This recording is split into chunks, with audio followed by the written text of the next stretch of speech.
Brasil colônia é o período que compreende os anos de 1530 a 1822. Esse fato histórico foi iniciado com a primeira expedição realizada por Martim Afonso de Souza no litoral brasileiro de 1532, no estado de São Paulo, fundando a vila de São Vicente. Se estiver estudando esse conteúdo na escola, compartilhe esse vídeo com o grupo da sala. Lembre-se, conhecimento a gente não guarda, compartilha.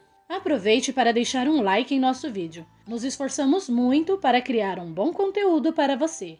Seu like nos mostrará o quanto esse vídeo é relevante. Se estiver em nosso canal pela primeira vez, se inscreva para não perder nenhuma de nossas atualizações. Estamos sempre com vídeo novo no canal. Eu sou a professora Dani Freitas e esse é o canal Educando com Amor.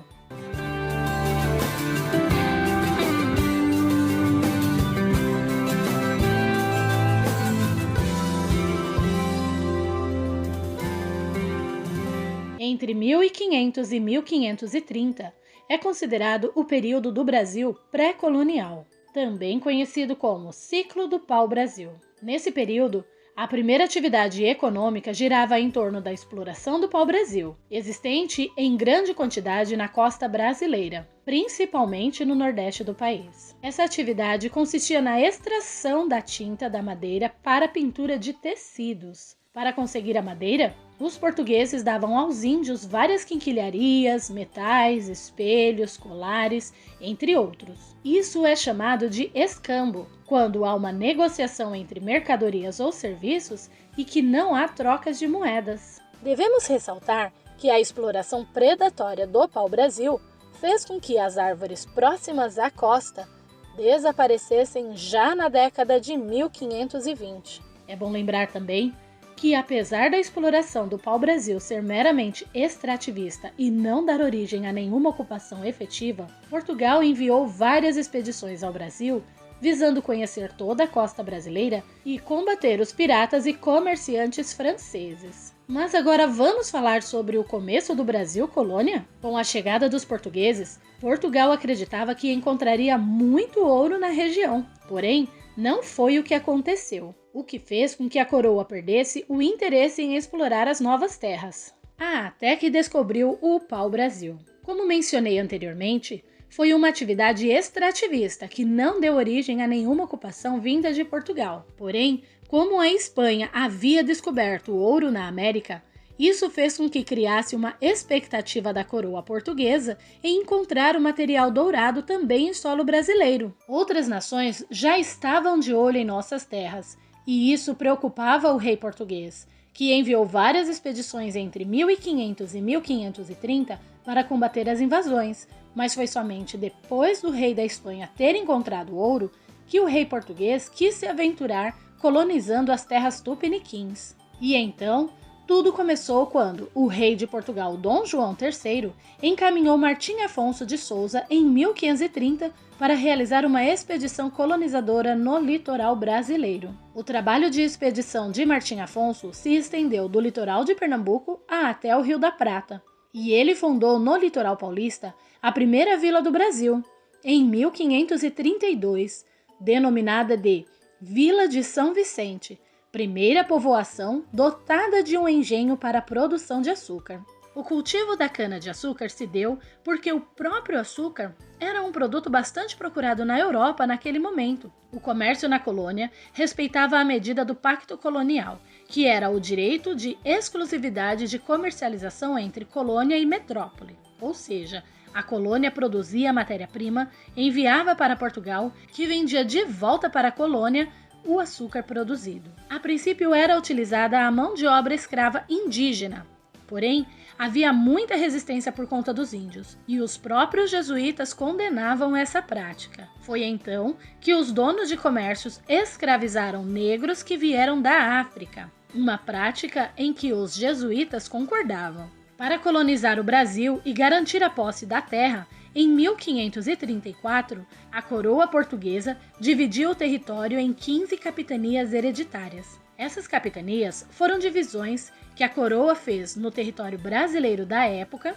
que seriam entregues a portugueses responsáveis pelo povoamento. Esses portugueses eram chamados de donatários. Apesar de terem a autoridade máxima na sua faixa de terra, não eram os proprietários, afinal, a terra pertencia à coroa portuguesa. A função do donatário era proteger, administrar, povoar o território, fundar vilas e desenvolver a economia local. Para tanto, a coroa portuguesa não dava nenhuma ajuda financeira, mas, por outro lado, ofertava alguns privilégios. Os donatários poderiam escravizar indígenas, explorar a região e usufruir todos os seus recursos naturais, animais, vegetais e minerais, lembrando que precisavam entregar 10% de seus lucros como impostos à coroa, cobrar tributos e doar lotes de terras não cultivados, chamados de sesmaria. Para ficar claro, uma sesmaria era um lote de terreno da capitania que estava abandonado. Essas capitanias se chamavam hereditárias porque passavam de pai para filho. A estratégia das capitanias hereditárias não deu muito certo, durando apenas 16 anos no Brasil, pois, das 15 capitanias, apenas 2 foram para frente. A de Pernambuco, comandada por Duarte Coelho, responsável por introduzir o cultivo da cana-de-açúcar no Brasil, e a de São Vicente, comandada por Martim Afonso de Souza, graças ao tráfico de indígenas que realizavam naquelas terras. Foi quando, em 1548, criou-se o governo geral. Na verdade, o objetivo principal de Portugal em criar esse governo geral era de reduzir o poder dos donatários e formar um comando geral para organizar a administração da colônia. Por conta de sua localização, o estado da Bahia foi selecionado como a sede do governo geral, já que o lugar era um ponto estratégico para estabelecer a comunicação com as outras capitanias brasileiras. Os 3 primeiros governadores gerais foram Tomé de Souza, o primeiro governador-geral. Seu governo durou de 1549 a 1553 e recebeu do governo português um conjunto de leis a serem aplicadas na colônia. Duarte da Costa foi o segundo governador-geral e seu governo durou de 1553 a 1558. Mendes Sá, o terceiro governador-geral, que permaneceu no cargo de 1558 a 1572. Foi nessa administração que os franceses foram expulsos do Brasil. O governo geral no Brasil Colônia contava ainda com 3 auxiliares: o ouvidor-mor, que era encarregado da justiça do governo, o provedor-mor, que era responsável pelo setor financeiro, e o capitão-mor, que cuidava da defesa do litoral. A formação da sociedade do Brasil Colônia era composta por 3 grandes grupos étnicos: o indígena, o negro africano e o branco europeu, principalmente o português. Dos portugueses que vieram para o Brasil, pertenciam a várias classes sociais, sendo que, em sua maioria, eram formados por elementos da pequena nobreza e do povo. Dentro do panteão indígena, possuíam línguas e culturas distintas, sendo que algumas tribos eram inimigas entre si, e isso era usado pelos europeus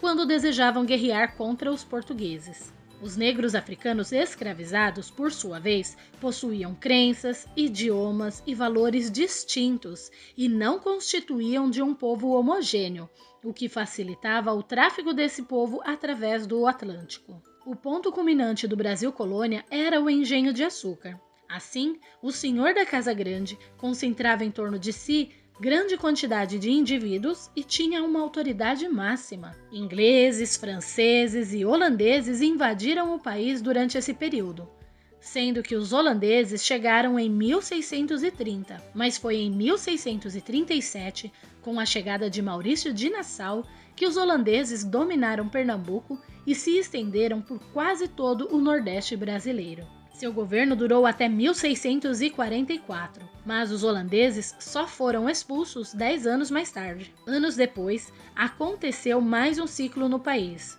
o ciclo do ouro e do diamante, que foram responsáveis por mudanças profundas na vida dos colonos brasileiros, com o crescimento urbano e do comércio. Porém, como Portugal necessitava da renda brasileira, passou a ter um controle mais rígido sobre a arrecadação de impostos e as atividades econômicas, proibindo inclusive o comércio com os estrangeiros. A partir de então, o povo queria quebrar os vínculos com Portugal e muitas revoltas aconteceram ao longo dos anos, como a Revolta de Beckman, a Guerra dos Emboabas, a Guerra dos Mascates, a Inconfidência Mineira, a Conjuração Baiana, entre outros. Em 1815, o Brasil é elevado à categoria de Reino Unido, deixando de ser uma colônia de Portugal, e mais tarde, em 1822, ocorre a independência do Brasil. Comente aqui embaixo qual das revoltas que aconteceram você gostaria de ver aqui em nosso canal.